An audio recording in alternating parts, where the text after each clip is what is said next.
नमस्कार साथियों। आज की वीडियो काफ़ी इंटरेस्टिंग होने वाली है, काफ़ी बड़ी अच्छी वीडियो होने वाली है। इसलिए आप इसको बड़े ध्यान से देखेंगे और पूरी वीडियो देखेंगे। जैसे हर बंदे की, हर व्यक्ति की यही इच्छा होती है कि हम किसी भी ऑर्गेनाइजेशन में काम करें, तो हम उसके एक बड़े लेवल के पोस्ट यानी मैनेजर के पोस्ट पे आसीन हों, यानी बैठें और काम करें। ताकि हमारी इनकम भी बढ़े, हमारी इज्जत भी बढ़े, हमारी मर्यादा बढ़े और लोग हमें चाहें और लोग हमें इज्जत प्रदान करें। लेकिन साथियों, सवाल ये उठता है कि ये हम सोचते तो ऐसा ज़रूर हैं। हमेशा हम सोचते हैं कि चलो हम बड़े लेवल पे चले जाएँगे और काम करेंगे और सब कुछ अच्छा होगा।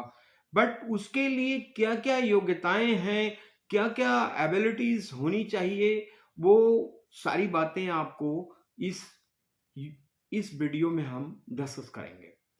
तो साथियों, सबसे बड़ी चीज है जो 8 प्रकार के गुण होने चाहिए मैनेजर बनने के लिए। तो वो आइए डिस्कस करते हैं कि वो गुण कौन-कौन से हैं और नहीं हैं, तो हमें उसको कैसे अडॉप्ट करना है, कैसे अपनी प्रतिभा को जगाना है।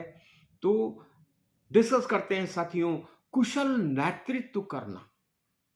यानी कि आपका जो नेतृत्व होना चाहिए वो कुशल होना चाहिए लोगों के प्रति, यानी कि कर्मचारियों के प्रति, अपने कलीग के प्रति आपका जो नेतृत्व होना चाहिए वो एकदम कुशल होना चाहिए। यानी कि जो भी आप मार्गदर्शन करें, आप एक लीडर के भांति मार्गदर्शन करें, एक लीडर बन करके काम करें। सेकंड साथियों, उपयुक्त अनुभव, यानी कि क्या करने से क्या नुकसान हो सकते हैं और क्या कदम उठाने से क्या फायदे हो सकते हैं, इसका आपको बखूबी अनुभव होना जरूरी है। यानी कि आपका एक्सपीरियंस इतना पक्का होना चाहिए, इतना परिपक्व होना चाहिए कि ऑर्गेनाइजेशन को किसी प्रकार की क्षति न हो, कर्मचारियों को किसी प्रकार की क्षति न हो, यानी कि आपके कलीग को, आपके साथ जो काम कर रहे हैं लोग, उनको भी किसी प्रकार की क्षति न पहुंचे। यानी ऑलवेज फायदा ही फायदा हो, ऐसा आपका खुद का अनुभव होना जरूरी है।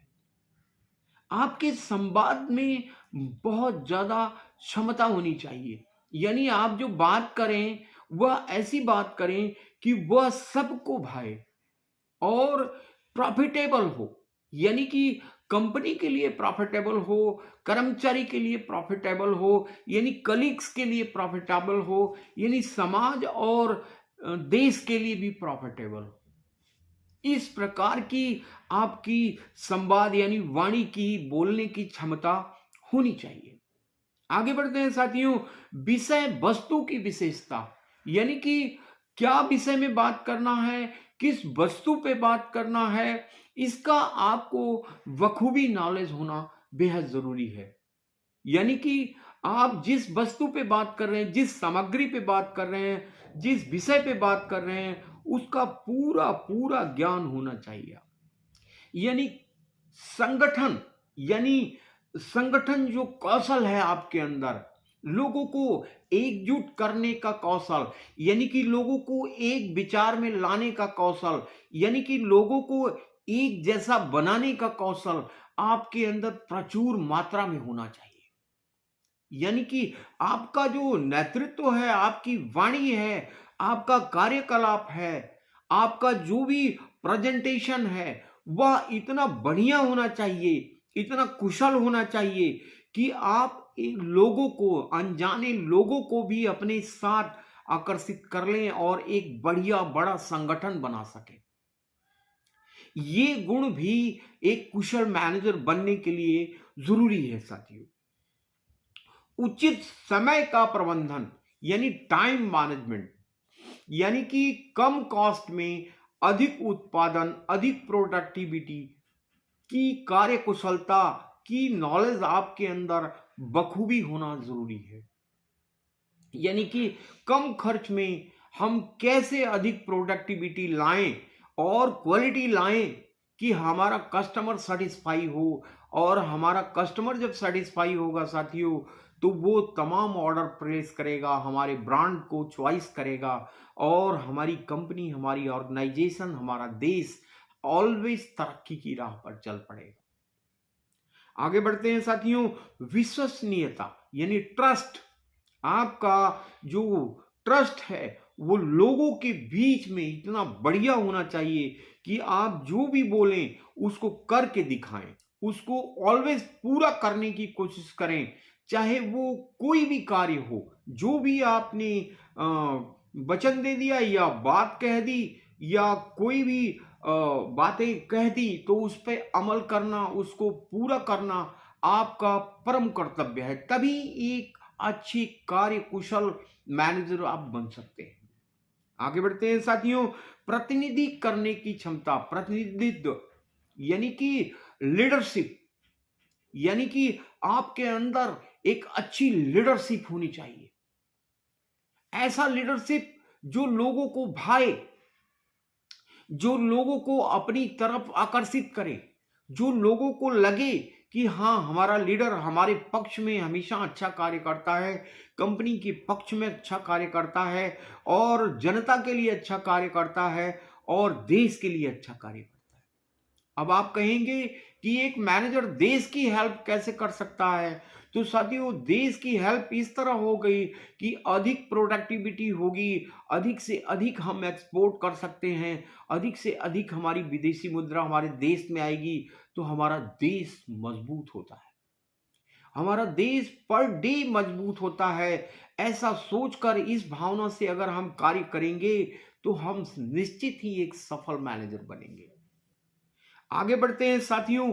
कोई भी ऑर्गेनाइजेशन चाहे छोटी हो या बड़ी हो, खास करके बड़ी ऑर्गेनाइजेशन में हमेशा मैनेजमेंट टीम का होना जरूरी होता है। मैनेजमेंट टीम यानी कि ऑर्गेनाइज करने वाली टीम, यानी कि काम करने वालों का अवलोकन करना और उस पर सही प्रतिक्रिया देने वाले लोगों को मैनेजमेंट टीम कहते हैं।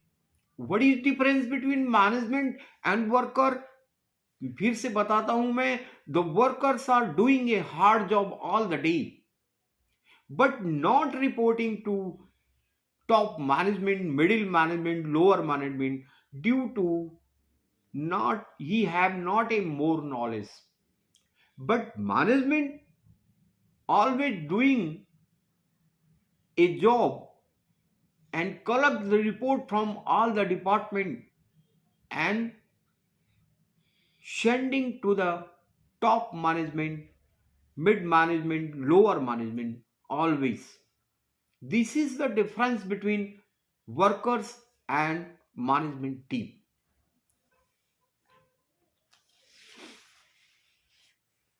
एक अच्छा मैनेजर बनने के लिए हमेशा आपका जो ऑर्गेनाइजेशन में जो आपकी पहचान है, यानी आपका जो व्यक्तित्व है, वह बहुत निर्मल और अच्छा होना बेहद जरूरी है। अपनी कर्मचारियों को एक अच्छा मैनेजर होने के नाते हमेशा अपनी कर्मचारियों को अच्छी प्रेरणा दें, आप हमेशा प्रेरित करते रहें, हमेशा उनको प्रेरित करके कार्य क्षमता बढ़ाने के लिए प्रेरित करें, क्वालिटी इंप्रूव करने के लिए प्रेरित करें। यही एक अच्छे मैनेजर का परम कर्तव्य होता है साथियों। यानी कि आगे बढ़ते हैं साथियों। लक्ष्य को निर्धारित करने की क्षमता होनी चाहिए एक अच्छे मैनेजर के अंदर, एक कुशल मैनेजर के अंदर। जो भी टारगेट ले लिया, लक्ष्य बना लिया, उस पे खरा उतरना, ऐसा हमारे वर्कर्स को, हमारे सह कर्मचारियों को, हमारे कलीग को समझाना बेहद जरूरी है। यानी कि आप एक अच्छे मैनेजर तभी कहलाएंगे साथियों जब कार्यभार यानी जिम्मेदारी की जो बातें हैं वो अपनी कलीग, अपनी सह कर्मचारी, अपनी वर्कर्स को सौंपेंगे, तभी एक अच्छे कुशल मैनेजर आप बन सकते हैं। अपने कर्मचारियों की गलतियों को अपना समझने की एबिलिटी होनी बहुत जरूरी है। यानी एक अच्छा मैनेजर हमेशा अपनी वर्कर्स की गलती को अपनी गलती मान करके कार्य करता है। यानी कि वो डिपार्टमेंट मैनेजर कोई भी डिपार्टमेंट हो, भिन्न भिन्न डिपार्टमेंटों को अपना डिपार्टमेंट मान करके, यानी वर्कर्स की गलती हो गई तो वो उसकी खुद की गलती को समझ करके कार्य करे, तभी वो एक सफल मैनेजर कहलाता है साथियों। अपनी कर्मचारियों की उपलब्धि और श्रेय ना ले, यानी कर्मचारी का कभी भी एहसान न जताए साथियों, कि आपने अपने वर्कर्स, अपने कलीग के ऊपर कोई एहसान कर दिया या कोई कार्य उसका आसानी से निपटा दिया तो उसका श्रेय आप ना दें, यानी कि एहसानमंद ना बने। आगे बढ़ते हैं साथियों। अपने कर्मचारियों के कार्य में रुचि ले, यानी जो भी कार्य आपने सौंपा है कर्मचारी को, उसके कार्य में आपको खुद रुचि होनी चाहिए। समय समय पर टारगेट चेक करना, समय समय पर उसके कार्य का वेरिफिकेशन करना, उसको उचित सलाह देना, यही एक अच्छे मैनेजर का कर्तव्य होता है साथियों।